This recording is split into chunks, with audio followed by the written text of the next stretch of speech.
Esther Ayusu Gayama d'un côté et la communauté éducative de l'île Mbamou de l'autre. C'est une réunion tenue ce dimanche dont l'objectif est de faire le point d'étape sur la marche de l'école à l'île Mbamou, 2 mois et demi après la rentrée scolaire. Il s'agissait pour nous de prendre auprès d'eux tous les éléments d'appréciation de comment se passe et se déroule l'école au niveau de l'île Mbamou. Quels sont les problèmes qu'ils ont rencontrés, quels sont les points forts, les points faibles, effectivement. Et ça a été très enrichissant. Échange très enrichissant puisqu'il s'est agi pour la députée du district insulaire d'écouter patiemment enseignants, directeurs, inspecteurs et parents d'élèves sur la situation actuelle de l'école, marquée notamment par l'absentéisme des élèves.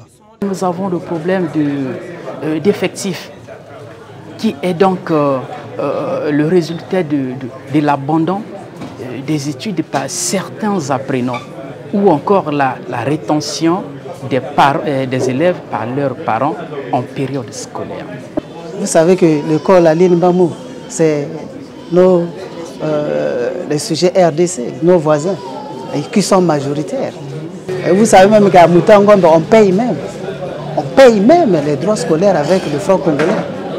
Autre sujet qui a alimenté les échanges, la prise en charge des enseignants de l'île Mbamou, constituée majoritairement des prestataires.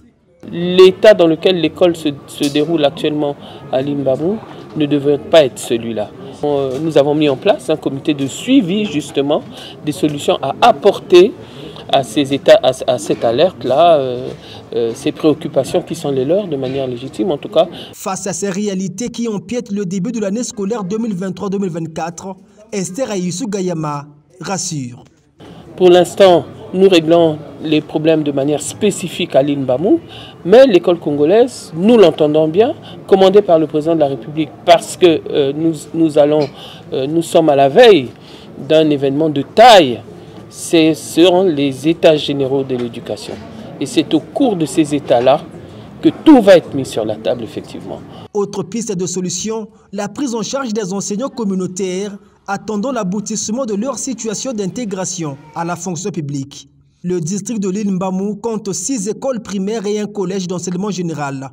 Une circonscription scolaire dont la situation difficile inquiète la députée Ayusu Gayama qui a promis désormais porter son attention à l'école de cette circonscription électorale unique.